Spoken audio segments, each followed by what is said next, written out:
Les richesses de l'homme sont inépuisables. Et quand nous allons connaître son image vraie, nous serons si émerveillés qu'aucun langage humain ne pourra transmettre cet émerveillement, cet enthousiasme et cet élan que cela produira en nous. Mais pour l'instant, nous commençons à peine de nous voir un peu plus, de nous connaître un peu plus. Imaginez que vous vous regardez dans un miroir et on ne s'est jamais en réalité observé. On nous a raconté jadis des histoires au sujet de Narcisse qui s'est regardé dans l'eau et tout d'un coup il s'est vraiment aperçu et il était très étonné comment il était beau. Et depuis, on croit qu'il a vu son corps physique et qu'il était amoureux de son corps physique, de lui-même. Mais cette beauté qu'il a vue, il a vu son âme, il a vu sa vraie richesse et c'est d'elle qui était émerveillé. Et par la suite, toute cette légende nous a laissé l'image de Narcisse, nous a laissé sa lumière et sa beauté en forme de fleurs qui portent son nom. À travers l'histoire humaine, nous pouvons trouver beaucoup d'images de cette beauté, de cette profondeur de l'âme qui nous habite, de toute cette richesse qui nous compose, seulement nous n'avons aucune idée d'elle et nous ne savons même pas nous émerveiller.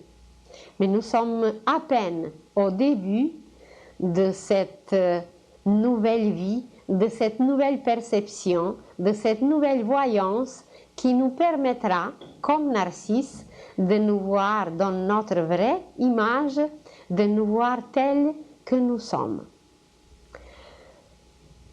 Depuis des millénaires et des millénaires, la conscience humaine, elle est tournée vers l'extérieur, mais même si nous regardons vers l'extérieur, nous ne voyons pas grand-chose et surtout, nous ne nous voyons pas. On se regarde dans un miroir. Et est-ce que vous vous êtes aperçu à quel point nos yeux sont parfaits? Et nous ne connaissons pas encore la structure de l'univers, mais on va parler bientôt et vous verrez que seulement notre œil, qui est une petite partie de nous, c'est rien encore les yeux, car il y a des matières et des matières dans notre corps, il y a des organes, des glandes, des centres, des systèmes. Et seulement notre œil, il représente la structure de l'univers. Il y a un petit point noir au milieu qui correspond à un soleil inconnu qui s'appelle par les initiés le soleil central ou le soleil spirituel ou l'étoile des étoiles. Ensuite, cette étoile des étoiles, ce soleil spirituel, est entouré des rayons. Et ces rayons, c'est notre iris. Et présentement, il y a toute une nouvelle science qui s'appelle l'iridologie. Et dans cette nouvelle science, on découvre que seulement sur notre iris, il y a des points et des points qui correspondent avec nos organes, avec nos glandes, avec toute organisation du corps. Et voilà, on peut nous découvrir selon notre iris. Il y a une autre science nouvelle, par exemple la réflexologie, qui nous décrit selon le pied, que sur notre pied, il y a des petits points qui correspondent à tout dans notre corps. Mais seulement si nous regardons nos yeux, à quel point ils sont parfaits, bien, on peut déjà s'émerveiller, mais même là, on ne connaît pas encore grand-chose, parce que les yeux, ça va, mais c'est la façon de voir, comment nous voyons. Et puis, sans parler des oreilles, sans parler de la bouche, sans parler du nez, à quel point nous sommes riches. Nous parlerons un jour de la Nouvelle Jérusalem. Et vous verrez que la Nouvelle Jérusalem, c'est nous. Et que nous possédons 12 portes. Et qu'il y a 7 portes pour l'esprit qui se trouve sur la tête, 2 yeux, 2 oreilles, 2 narines, une bouche, ça fait 7. Qu'il y a 2 autres portes pour l'âme qui sont fonctionnelles chez la femme et non fonctionnelles chez l'homme. Et puis il y a d'autres portes à découvrir que c'est facile de les trouver. Il y a le nombril, il y a 2 autres portes et en tout, ça fait 12. Et nous avons toujours cru que la Nouvelle-Jérusalem, c'est une cité quelque part, dans un endroit qui va descendre du ciel. Eh bien, ce n'est pas du tout ça. C'est nous-mêmes. Puisque nous sommes un tout, puisque nous sommes un univers, je vous donne juste quelques petits exemples à quel point nous sommes riches, à quel point nous sommes profonds et à quel point tout se trouve en nous. On va étudier un jour nos mains.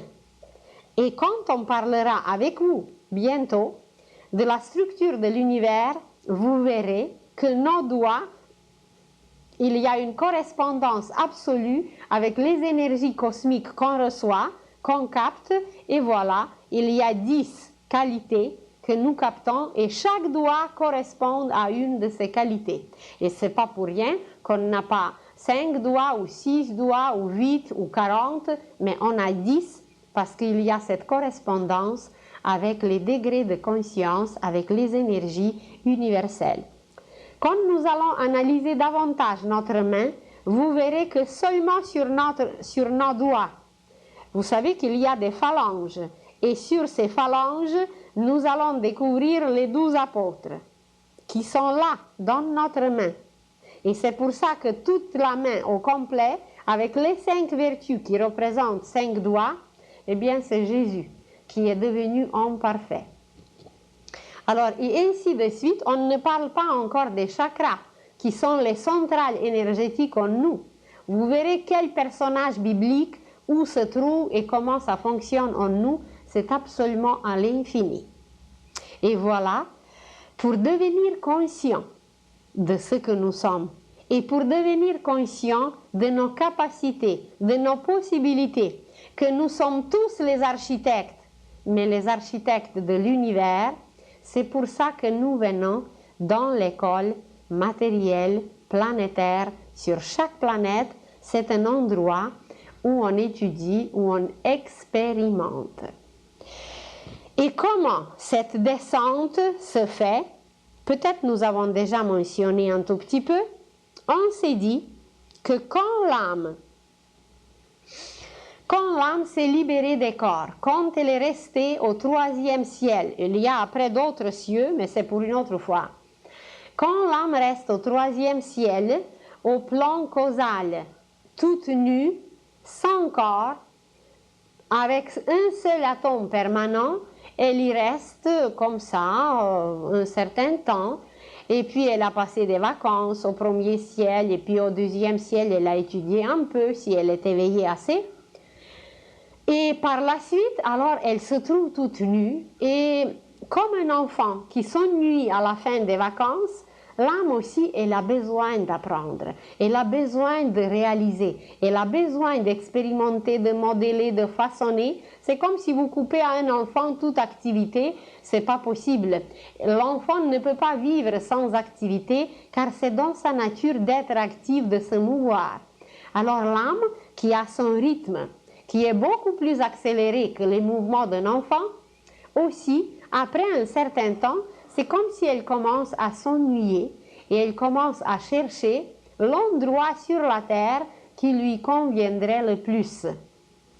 Et elle observe et elle choisit et elle se dit « j'aimerais bien revenir au Canada parce que c'est un pays comme ça, il a des qualités comme ça, il y a des amis qui m'attendent ici et il y a déjà des gens qui peuvent m'acquérir comme des parents. » Et surtout, quand on était lié dans le passé avec tout ce monde, et quelquefois, l'âme doit attendre des siècles et des siècles pour ramasser sur la terre tout ce monde à qui on doit quelque chose. Et les premiers avec qui nous sommes liés, ce sont nos parents. Quelquefois, c'était nos amis qui nous ont beaucoup aimés. Quelquefois, ce sont les gens à qui on a servi beaucoup. Et voilà, aujourd'hui, c'est eux qui vont nous servir, c'est eux qui vont nous permettre de renaître, qui vont nous permettre d'acquérir, de compléter nos connaissances et de passer par des expériences.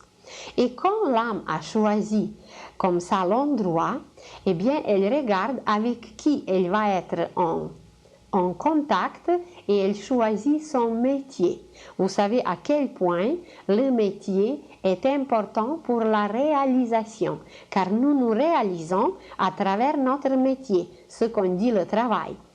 Il y a des hobbies à côté, il y a quelques petits penchants comme ça que nous avons, mais ça, c'est pas l'essentiel. L'essentiel, c'est à travers notre métier et comment on se prépare pour notre métier. À quel point c'est important pour un joaillier de savoir préparer un bijou, d'être génial pour faire la forme, pour placer, pour tailler, pour polir. Et voilà, il se prépare pendant des années de devenir un tel ou un tel. Imaginez un architecte. S'il va faire une fausse mesure dans son plan, eh bien la maison va s'écrouler. Alors la préparation pour le métier, elle est extrêmement importante. Quelquefois, elle est un peu longue parce que c'est à travers le métier que l'âme se réalise. Et le métier nous amène vers une discipline, et une discipline, ça veut dire de ne pas se dissiper. Une discipline, c'est canaliser les forces bien, c'est centraliser les forces bien.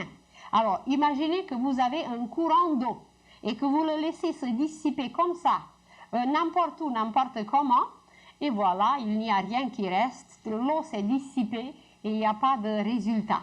Mais si vous canalisez ce flot d'eau bien, eh bien, vous pouvez arroser le désert, vous pouvez irriguer le sol, vous pouvez avoir l'électricité et vous pouvez accomplir par la suite des merveilles si tout est bien canalisé. Alors, grâce au métier, l'âme canalise ses efforts, canalise ses énergies que nous recevons du cercle zodiacal. Le cercle zodiacal, c'est un dépôt, entrepôt. C'est un entrepôt des énergies d'où nous recevons en crédit tout ce qu'on aura besoin pour la vie. Et ceux qui connaissent l'astrologie, ils savent à quel point c'est important où notre Vénus se trouve, à quel point c'est important où une telle planète ou une autre planète se trouve, parce que même ce qu'on connaît aujourd'hui dans l'astrologie, ce n'est pas des vraies connaissances, c'est juste une petite approche qui dévoile un tout petit peu la personnalité. Mais la personnalité, c'est la servante. Et ce que nous ne connaissons pas à travers l'astrologie, c'est l'âme. C'est l'astrologie de l'âme, parce que c'est elle qui est la distributrice. La servante, exactement comme dans une maison. C'est l'âme qui donne l'argent, c'est l'âme qui donne la matière, c'est l'âme en réalité qui dirige, et puis la servante, c'est celle qui va au marché, c'est celle qui dépense, mais c'est l'âme qui pense. Alors il y a pensée et dépenser. Alors nous, la personnalité, la servante, on s'occupe déjà un peu d'elle, on la décrit sur une belle carte du ciel, elle est comme ça, elle a de telles prédispositions, elle se met en colère quand Saturne passe par son ciel, etc. Mais la vraie astrologie n'est pas encore connue. Parce que la vraie astrologie, eh bien, c'est tous les matériaux qu'on peut utiliser. Imaginez que vous bâtissez une maison et s'il vous manque un clou, un seul, eh bien, ça ne sera pas complet. Vous ne pouvez pas faire sans fenêtre, vous ne pouvez pas faire sans tel ou sans tel matériel. Et les matériaux nous sont fournis eh bien, par les constellations, par les signes du zodiaque, par les planètes. Et après, il y a des combinaisons infinies à travers les signes du zodiaque, à travers les planètes. C'est même amusant. Vous prenez par exemple Vénus. Vous prenez par exemple Mars. Ce sont deux planètes qui représentent sur notre carte du ciel deux amoureux. Il faut savoir leur relation. Parce que quand on le sait, on peut s'accorder. On peut accorder notre Vénus avec Mars. Mars qui est fort, Mars qui est extraordinaire. Mais s'il n'est pas aimé par Vénus, il va devenir destructif. Mais s'il est bien aimé, s'il est bien charmé par Vénus, eh bien, il va devenir un amant charmant. Parce que c'est un amant. On ne sait pas que le soleil et la lune, c'est les parents. Le soleil, c'est le père et la lune, c'est la mère. Alors, il faut savoir maintenant comment les planètes, comment cette parenté est situé sur la carte parce que ça pourra nous aider. Saturne, Jupiter. Saturne, c'est grand-père. Et vous savez qu'on attend l'héritage du grand-père. Alors, c'était juste une parenthèse pour vous dire à quel point tout est important et à quel point nous ne connaissons pas encore tout ce que nous utilisons. Et alors, quand l'âme s'est décidée de descendre, elle a choisi ses parents parce qu'elle était liée dans le passé ou c'était peut-être ses adversaires dans le passé, mais aujourd'hui, à travers la relation paternelle et maternelle, la personne sera obligée, si elle n'arrive pas à les aimer, au moins de les respecter. Alors, ce qui est choisi par l'âme, c'est toujours le meilleur. C'est toujours les meilleures conditions qui nous font avancer au maximum. Et nous, on ne les accepte pas toujours et on retarde tout. Et nous, on veut avoir tout autrement. On dévie le plan de l'âme et voilà, tout est dérangé, tout est retardé et il faut revenir et revenir à plusieurs reprises dans la même classe. Alors, quand le lieu, le pays, l'endroit était choisi, ce que l'âme choisit, c'est son métier. Et en correspondance avec son métier, elle va choisir les parents musiciens ou les parents cordonniers. Elle va choisir les parents tels ou les parents tels parce que surtout dans le passé, vous savez très bien comment le métier était hérité. Si le père était médecin, eh bien, il fallait absolument suivre la même lignée. C'était pour se renforcer, c'était pour renforcer certaines qualités. Aujourd'hui, ça a changé un peu. Mais quand même, si quelqu'un a choisi de faire les études, et s'il choisit les parents extrêmement pauvres qui ne pourront pas lui payer ses études, alors son métier sera raté. Il ne pourra pas accomplir la tâche. Donc, il doit choisir les parents qui vont lui fournir tout ce qui lui est nécessaire pour sa réalisation à travers le métier. Donc, c'était juste pour souligner à quel point le métier est important. Et quand le métier est choisi, alors là, l'âme attend pour que les amis, celui qui va être notre directeur, celui qui va être notre collaborateur, qui va être notre collègue, pour que tout ce monde soit sur la terre en même temps. Parce qu'il faut travailler, il y a un travail à faire, des échanges, des dettes à payer, des choses à accomplir. Alors on attend tout ce monde que nous connaissons pendant notre vie, on les attend pour qu'ils soient là en même temps. Et quand c'est fait, quand ce choix est fait, l'âme, elle passe par une salle qui s'appelle la salle de la sagesse. Et dans cette salle, il y a 24 vieillards, il y a 24 seigneurs du karma. Bientôt, nous allons parler du karma, ou tout simplement les seigneurs de la destinée. Et ces seigneurs de la destinée, dans cette salle de la sagesse, ils montrent à l'âme comment son choix se présente. Ça fait comme un film panoramatique, ça le mot, comme un film panoramatique, et en gros, en grande ligne, comme un plan, on montre à l'âme quel est son choix. Et quand elle voit les images, par exemple, que ça va être très dur, qu'elle va passer par des épreuves, qu'elle va passer par des souffrances, qu'elle va passer par des misères. Si c'est une âme évoluée, si c'est une âme qui est plus éveillée, plus consciente, elle sait que plus c'est dur, mieux c'est. Parce qu'elle va évoluer très rapidement et elle va avancer très rapidement. Tandis que si c'est une âme qui a traîné un peu, dont la conscience n'est pas autant éveillée, qui ne s'intéresse pas trop à toutes sortes de choses, bien, elle va avoir peur de tout ça et elle va montrer le désir d'avoir quelque chose de plus facile. Et on va lui montrer une autre possibilité plus facile. Et c'est à elle de décider quel choix faire.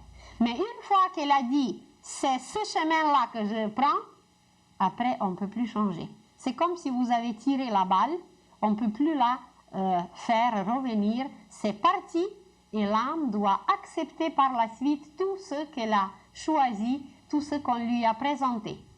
Mais même là, il y a la gradation. Il y a dans certains cas un seul choix, parce que l'âme, dans sa conscience terrestre humaine, n'est pas évoluée, n'est pas éveillée. C'était quelqu'un de paresseux, c'était quelqu'un qui n'a pas fait de grands efforts, qui n'a pas cultivé, qui n'a pas modélé, façonné. Alors, il n'y a pas de choix. On lui montre une seule possibilité et voilà, vas-y. Mais même dans notre monde, c'est un peu comme ça. Quelquefois, il y a des situations où on n'a pas de choix, il faut faire ce qui se présente. Tandis que dans d'autres cas, il y a beaucoup de choix. Alors, une âme qui est plus évoluée, on lui montre 2 possibilités, 3 possibilités, ou même plusieurs, et elle choisit, elle sait que dans un tel pays, il y a de tels avantages, que dans un autre, il y a de tels avantages, et plus elle est évoluée comme conscience, plus elle choisit les conditions dures et difficiles. Et dans certains cas, il y a des âmes qui s'incarnent sur la terre qui n'ont plus de lien karmique, qui n'ont plus de lien avec personne, mais ils viennent pour aider les autres. Vous prenez par exemple un être si extraordinaire comme Mère Teresa, ou comme il y avait certains saints. Par exemple, Saint Jean, qui était le disciple préféré de Jésus, c'était quelqu'un qui n'avait plus de karma. Il n'avait rien à payer, aucune dette à personne. Mais il est venu sur la terre, il a travaillé avec Jésus, il nous a révélé l'Apocalypse, il nous a transcrit la Nouvelle Jérusalem, ça veut dire nous-mêmes, il nous a donné des prophéties, etc. Alors, ce n'était plus dans son karma qu'il devait revenir, mais il l'a fait par l'amour envers nous-mêmes. Ça, c'est le 3e cas, où il y a un choix infini et l'âme choisit pour aider les humains, pour les faire avancer, elle fait un choix. Vous prenez par exemple quelqu'un, aujourd'hui dans notre situation, il y a des cas où on a un seul choix pour la vie et ce choix est accepté et ce choix est gardé. Quelqu'un s'est marié une seule fois et peu importe les conditions, peu importe la misère, peu importe quoi que ce soit, il n'y a pas d'autre possibilité, c'est une fois, c'est final. Puis vous prenez un autre cas, il y a quelqu'un qui peut choisir 7 femmes ou 7 hommes, et puis voilà, il va passer par toutes sortes d'affaires avec les 7, puis peut-être parce qu'il avait le choix, peut-être parce qu'il leur doit quelque chose. Ça, c'est chaque cas à analyser. Nous n'avons jamais le droit de juger quoi que ce soit si nous ne voyons pas les causes de tout ce qui se produit. Et nous sommes les témoins des effets, mais nous ne voyons pas les causes. Alors c'est pour ça qu'il ne faut jamais se prononcer ni jamais juger. Et comment maintenant la descente se fait quand l'âme a passé par la salle de la sagesse? L'âme a donné son accord au Seigneur du karma et le Seigneur du karma, il possède tout notre dossier. Et dans ce dossier, chaque événement, chaque pensée, chaque sentiment, chaque geste, tout s'inscrit. C'est comme si vous imaginez un appareil quelconque chez nous qui mesure des choses, qui est un chronomètre ou je ne sais pas comment l'appeler, et ce chronomètre a une aiguille, et cette aiguille mesure absolument tout, elle saute, elle s'arrête ou elle baisse. Dès que nous on a accompli quelque chose de méchant, de criminel, eh bien elle baisse même au-dessous du 0, tandis que si c'est quelque chose de beau, ça augmente, ça augmente. Tout, absolument tout est inscrit, et seulement quand l'humanité va connaître cette seule loi, sa vie va changer au complet. Il n'y aura pas de criminels, il n'y aura pas de voleurs, il n'y aura pas de menteurs, parce qu'on va savoir qu'on ne peut faire du tort qu'à nous-mêmes. On croit qu'on a volé à quelqu'un, mais en réalité, c'est le voleur qui s'est appauvri, parce que tout ce qu'il a pris aux autres, ça lui sera enlevé. Alors, on va apprendre qu'on ne peut mentir à personne, qu'on peut mentir seulement à soi-même, qu'on ne peut être malhonnête envers personne parce que c'est seulement nos miroirs à l'extérieur on est malhonnête envers nous-mêmes et c'est nous-mêmes qu'on se fait du tort. Donc, l'âme, quand elle a donné cet accord aux 24 seigneurs de la destinée, elle prépare sa descente sur la terre. Et je crois que nous avons déjà mentionné un tout petit peu qu'elle propulse une force comme si nous on propulse un ballon. On l'a jeté, on lui a donné un coup, mais on n'a pas vu la force. On ne peut pas la voir, la force, comment elle est grande. La force va se manifester seulement par le mouvement du ballon qui va rouler jusqu'au bout de la pièce ou qui va s'arrêter au milieu, ou si c'était un mouvement plus petit, eh bien ça va être tout près. Et cette force qui a été propulsée, c'est la durée de la vie. Plus la force est grande, plus les expériences sont nombreuses, plus la vie dure longtemps et plus cette force était grande. Et plus c'est petit, eh bien l'enfant viendra pour très peu de temps et après il partira. Et voilà, quand la force était propulsée, la petite sémence, le petit atome germe que l'âme possédait, que l'âme retirait de la vie passée comme un genre de parfum, comme les qualités qui étaient réduites et synthétisées dans cette seule sémence, dans ce seul atome, elle projette cet atome et l'atome se trouve dans le monde mental. Et dans ce monde mental, le petit atome commence à attirer une matière mentale qui se place en forme d'une cloche.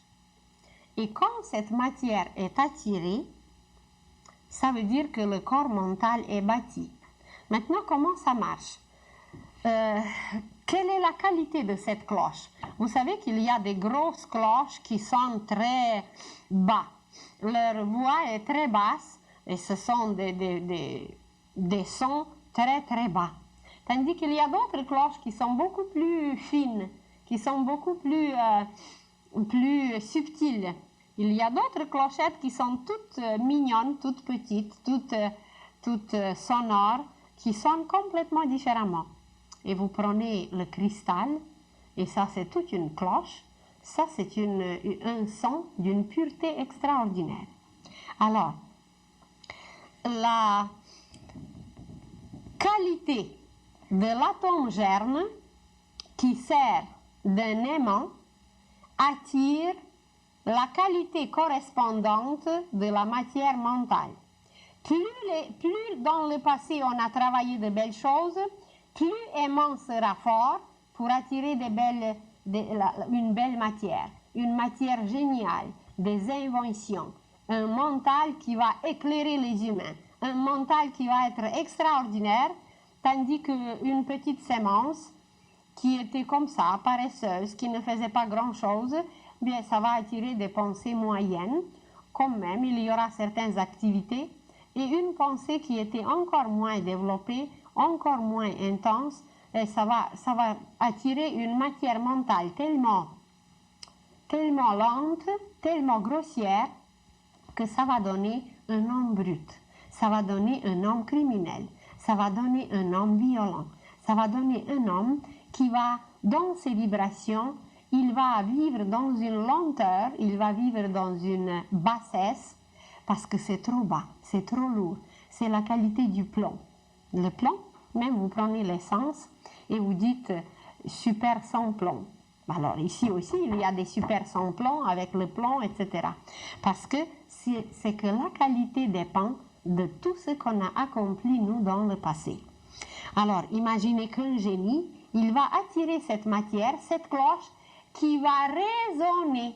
Elle résonne, cette cloche. Et c'est là la justice et la justesse de notre pensée. Plus la cloche est belle, plus la cloche est faite d'une matière précieuse, pure, lumineuse, plus notre pensée est juste. Ça veut dire qu'on ne fausse pas, qu'on est en accord avec tout. Plus la cloche est grossière, plus elle fausse. Et quand la cloche est accomplie, quand le corps mental est bâti, selon le travail qu'on doit faire, selon nos acquisitions, selon la qualité, eh bien, Le petit atome germe descend un peu plus bas. Un peu plus bas, ça ne veut pas dire que c'est un endroit, que c'est dans une sphère qu'il descend vraiment plus bas. Ça veut dire qu'il ralentit ses vibrations et qu'il rabaisse ses vibrations, car il s'agit de taux vibratoire et de l'état. Il ne s'agit pas de l'endroit, des endroits qui sont superposés. Alors, il rabaisse ses vibrations et il commence à attirer une autre matière, la deuxième cloche, c'est la cloche sentimentale. C'est la matière que l'on va utiliser pour aimer, que l'on va utiliser pour aider, pour servir. Vous prenez par exemple Mère Teresa, vous prenez un saint, vous prenez Schweitzer, vous prenez quelqu'un qui a servi l'humanité, qui a aimé l'humanité, qui ne peut pas ne pas l'aimer, c'est que sa cloche, elle est faite d'une matière extraordinaire, elle est faite de l'amour. Tandis que quelqu'un qui s'en fout de tout le monde, quelqu'un qui est capable d'écraser tout le monde ou même de couper les têtes, c'est que la qualité de cette cloche, elle est extrêmement grossière, elle est faite d'une matière même animale. Elle est faite d'une matière très peu fine et c'est cette cloche qui détermine par la suite la qualité de nos amours, la qualité de tout ce que nous avons accompli avec nos sentiments. Et quand ces deux cloches sont accomplies, quand ces deux cloches sont faites, l'âme prépare un moule, exactement comme vous avez un moule pour cuire du gâteau, pour cuire du pain. L'âme prépare un moule et ce moule est fait d'une matière éthérique qui vibre encore plus au ralenti que la matière mentale. La matière mentale, elle est très rapide. La matière sentimentale, elle est un peu moins rapide. Et la matière éthérique, elle est encore plus lente et encore plus lente. Alors, d'une matière éthérique, l'âme bâtit le moule exactement comme le bébé va être. La longueur des doigts, la grosseur de la tête, les dimensions du corps, tout comme le bébé va être cuit, quand il va sortir du sein de sa mère, le moule que l'âme prépare bien avant la conception, eh bien ce moule est déjà prêt et il dénote déjà toutes les dimensions, la grandeur, la pesanteur du bébé qui va venir au monde. Et quand le moule est prêt, il est déposé dans l'utérus de la mère qui a été choisi quelquefois des années et des années avant. Et quand le bébé se prépare de venir, il inspire sa mère et puis la mère, il dit j'aimerais avoir un bébé, j'aimerais avoir un enfant. Et puis elle imagine son bébé, comment elle aimerait l'avoir, etc. Et voilà, en réalité, elle croit que c'est elle qui aimerait avoir le bébé. Mais en réalité, c'est l'enfant qui aimerait l'avoir comme mère. Et il y a d'autres mères qui ont été en désaccord avec l'âme qui vient et la mère va se révolter. Même le moule sera déposé déjà en elle et quelquefois la conception est accomplie et la mère se révolte. Elle n'accepte pas l'enfant, elle n'accepte pas la vie et c'est là une très grande transgression contre la loi de la vie. Et ce que nous connaissons comme avortement, eh bien c'est une transgression vraie contre la loi de la vie. Un homme qui doit propager la vie, qui doit procréer la vie, qui doit soutenir la vie, qui doit lui-même devenir immortel, comment voulez-vous qu'il devienne immortel s'il supprime la vie, s'il ferme la porte à une âme en disant on ne veut pas de toi, va-t'en, on ne t'aime pas. Alors vous allez dire oui, mais pourquoi c'était permis? On en parlera peut-être une autre fois parce que on a voulu voir quel choix nous faisons. Est-ce que nous acceptons la vie? Est-ce que nous acceptons l'amour ou non? Et sur ce sujet, on pourrait parler longtemps, on pourrait s'arrêter longtemps, mais ça va être pour une autre fois. Alors, l'avortement, c'est une transgression contre la loi de la vie. Ça n'entre pas du tout dans les lois et dans les règles que l'homme doit suivre, car il s'agit de quelque chose d'extrêmement important.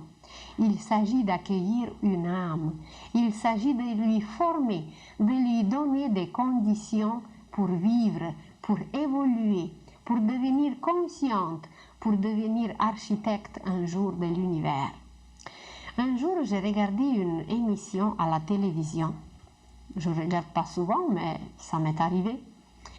Et j'étais choquée. C'était une femme médecin qui parlait, et d'après les statistiques qui étaient faites, il y a présentement, je ne me rappelle plus s'il s'agissait du pays ou si il s'agissait du pays, il y a 85% d'enfants qui ne sont pas aimés. Si c'était 50, 51, bon, c'est à peu près moitié-moitié, c'est plus acceptable. Mais 85% d'enfants qui ne sont pas aimés, comment voulez-vous qu'on bâtisse le royaume de Dieu sur la terre? Comment voulez-vous qu'on aime notre prochain? Comment voulez-vous qu'on réalise ce que Jésus nous a transmis, ce que le Christ nous a apporté, si 85% d'enfants ne sont pas aimés? Et qui sont ces enfants?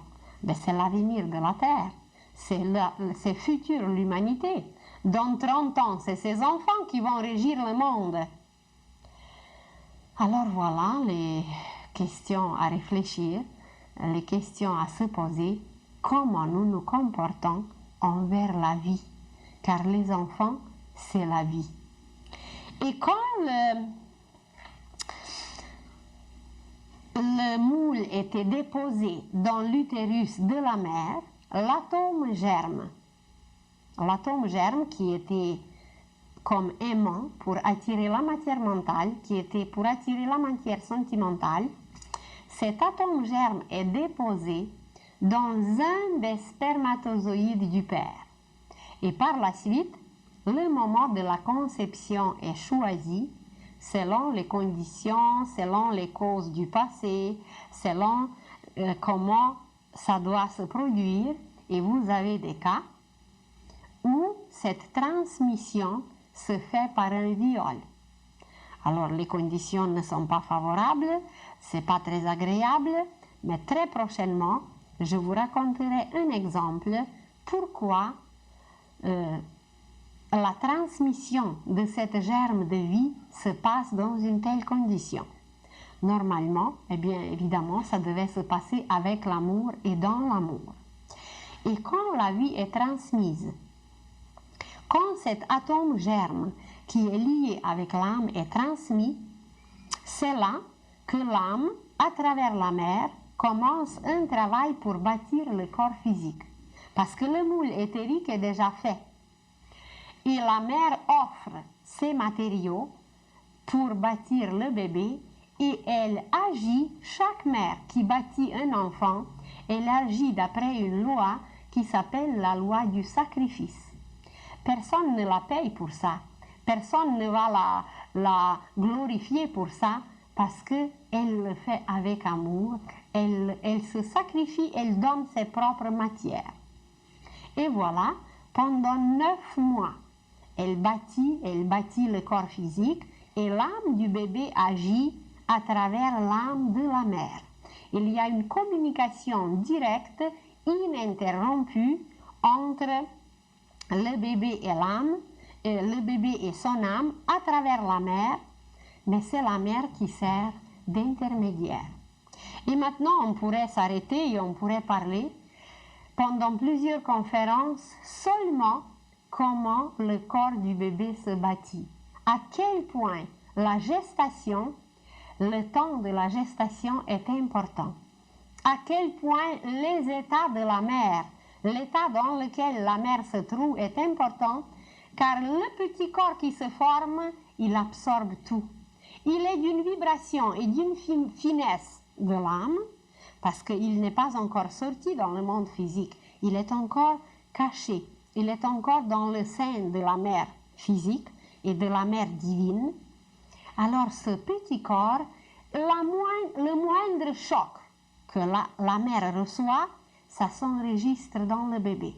Et il y a une correspondance absolue, non seulement des jours de la gestation, il y a un nombre de jours, mais les heures et les minutes de la gestation vont se refléter sur la vie du bébé. Sans parler du passé, seulement la période de la gestation, elle va se refléter sur le bébé. Et si la mère n'acceptait pas le bébé, si la mère ne voulait pas un enfant, si la mère voulait un garçon au lieu de vouloir une fille, eh bien sa fille, qui a choisi d'être fille, va souffrir à une telle période, à une telle période, à une telle période de la vie, seulement parce que sa mère n'était pas en accord avec elle. Alors voyez, la femme va apprendre que le moment le plus extraordinaire, le plus important dans la formation de l'humanité, il ne s'agit pas du tout des bébés individuels, il ne s'agit pas d'un enfant quelque part comme ça qui n'est pas aimé ou qui est aimé très peu.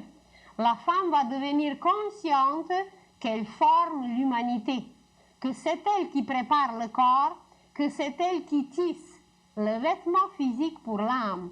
Et si le vêtement physique est tissé de l'or, eh bien, soyez sûrs et certains que c'est la lumière de génie, que c'est la lumière des initiés et des maîtres qui va se réaliser à travers un tel corps. Mais si le corps, c'est un brut, si le corps, c'est un tissu rugueux comme pour les pommes de terre, un sac pour les pommes de terre, eh bien, ça ne sera pas un grand génie qui se réalisera à travers un tel corps. Alors, les femmes n'ont encore aucune idée de l'importance de leur rôle. Et très bientôt, vous serez les témoins, nous serons tous les témoins de cela, car ça se prépare déjà. Il y aura des centres, il y aura des écoles, plutôt des centres, pour préparer les jeunes filles à devenir les mères. Elles seront entourées d'une beauté inimaginable, de fleurs et de parfums, des images les plus belles, parce que c'est elles qui vont former l'humanité. Et il existe déjà des livres qui s'appellent « L'éducation commence avant la naissance ». Quand le bébé naît, c'est déjà trop tard, parce que quand la mère le porte, c'est là qu'elle peut attirer les plus grandes merveilles, les plus belles pensées et les plus beaux sentiments pour son bébé et qu'elle peut le changer, qu'elle peut transformer un brut en un génie en le portant parce que c'est elle qui offre la matière. Mais si elle ne sait pas quoi offrir, eh bien comment voulez-vous que ce corps, ce vêtement soit en or ou en lumière? Alors le rôle d'une importance primordiale dans la préparation du corps appartient aux femmes, parce que c'est la femme qui a eu la clé de l'intelligence cosmique. C'est aux femmes que l'intelligence cosmique a confié la clé de former le corps. Évidemment, l'homme a son rôle de préparer d'autres choses. Ça ne diminue aucunement le rôle de l'homme. Il a un autre travail autant important sur d'autres plans, mais quand on parle du corps physique, qui est le seul visible pour l'instant, et sur lequel tout le monde s'arrête parce qu'on ne voit pas nos pensées et nos sentiments, eh bien c'est la femme qui va devenir une vraie formatrice consciente du corps humain. Et l'avenir de la Terre, de l'humanité, va dépendre de ce travail. Ça s'appelle la galvanoplastie spirituelle. Et dans cette galvanoplastie spirituelle, la femme deviendra la vraie formatrice des corps lumineux. Elle peut attirer les meilleurs éléments, les meilleures matières pour former le corps. Et voilà, le bébé qui a passé tout ce temps de préparation au sein de sa mère, quand il est fait, quand il est accompli, eh bien, il vient dans ce monde. Il vient dans ce monde et c'est là, nous croyons que c'est là que la vie commence. Tandis qu'en réalité, la vie a commencé quand l'âme a projeté cet atome germe. Quand l'âme a projeté l'atome germe, c'est là que le cycle nouveau de la vie a commencé. Cette image que vous voyez ici,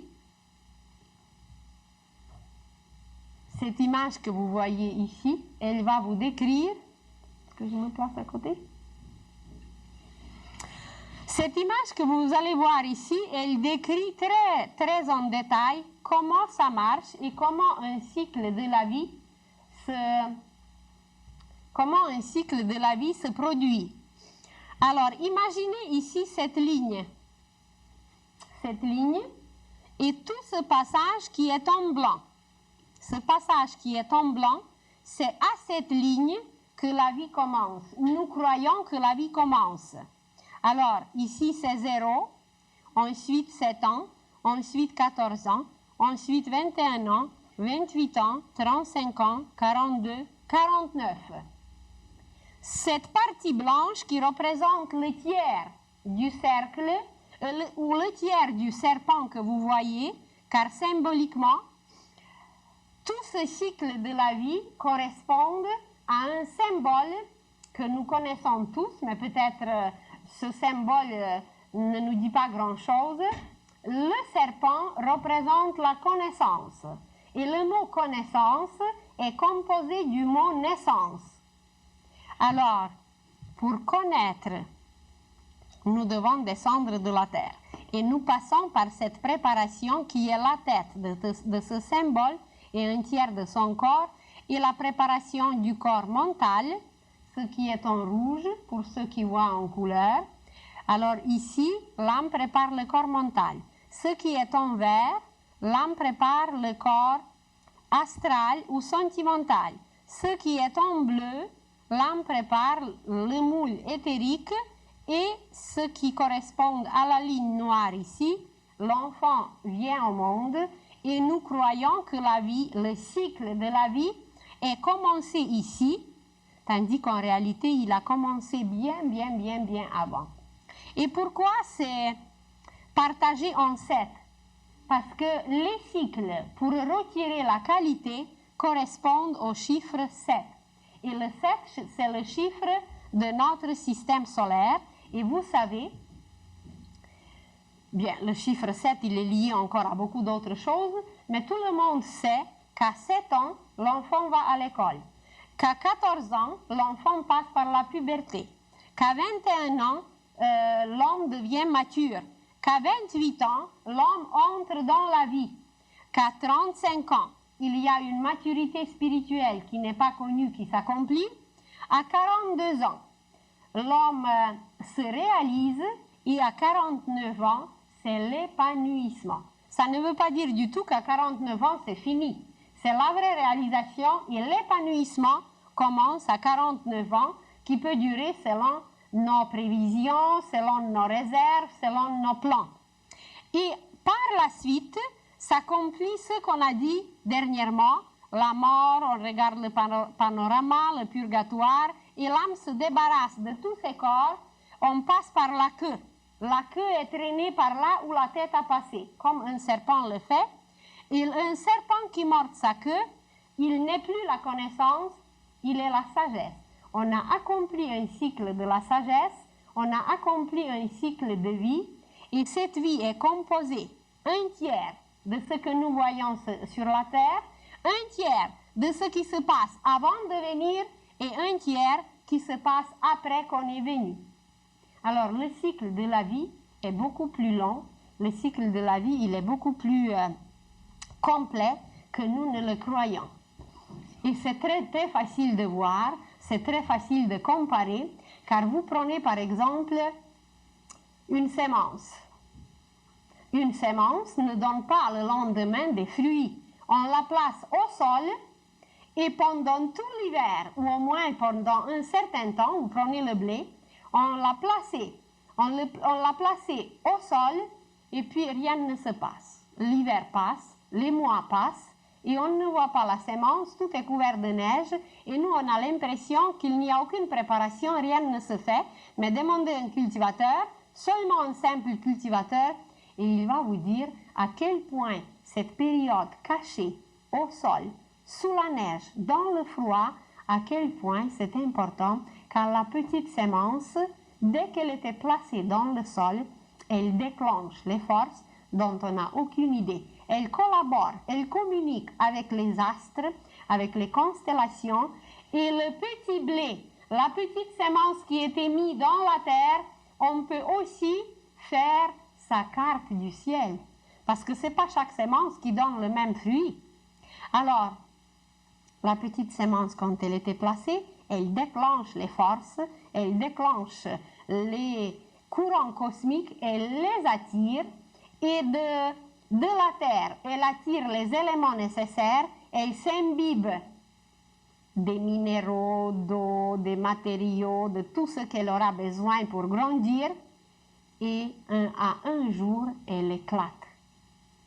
Et cet éclatement, c'est l'accouchement de la petite sémence. Elle vient au monde, mais elle vient au monde sur un plan, comme nous venons au monde au niveau physique, sur la terre. Et quand la petite sémence, après avoir éclaté et puis faire des racines vers le bas, elle fait sa tige vers le haut, alors elle pousse vers le haut, et à un certain moment, elle arrive à la surface du sol, la surface de la terre, et c'est là qu'elle doit encore percer pour arriver à la lumière. Et pour l'homme, ça s'appelle la deuxième naissance.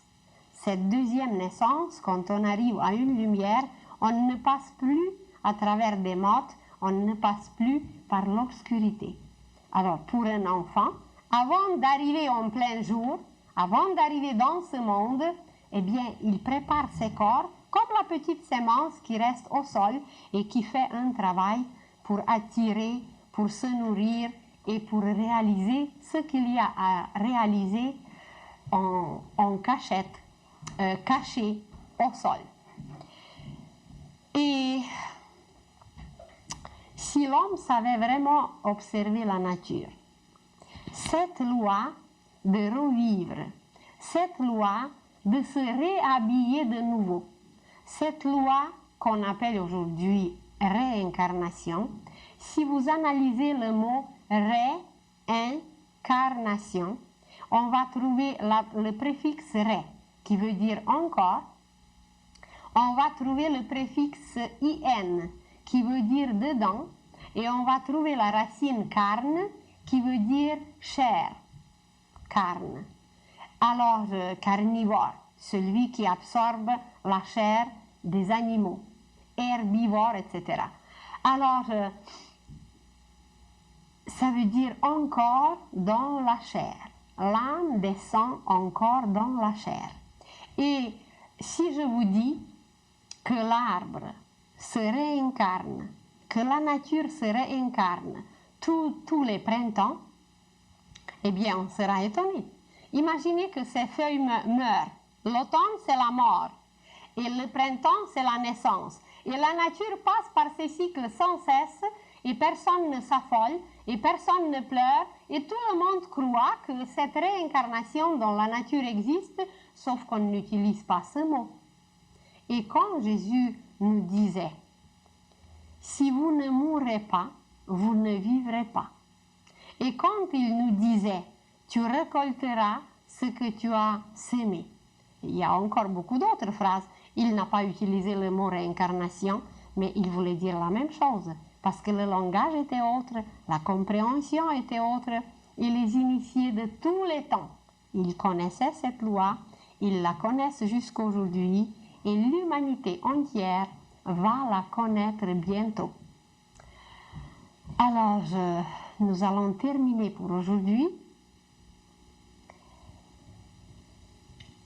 Et encore d'autres merveilles et d'autres merveilles nous attendent que nous serons obligés d'accepter, car autrement, nous ne pourrons pas rester sur la terre, nous ne pourrons pas vivre, car tout va être renversé, tout va être changé, les vibrations, les vitesses, les images, tout absolument.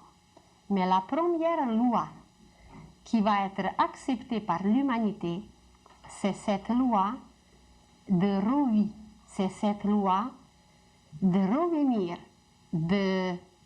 d'améliorer la qualité dans la matière, pour devenir conscient qu'on est les fils de Dieu, qu'on est les enfants de Dieu et qu'on contient en nous-mêmes l'univers entier.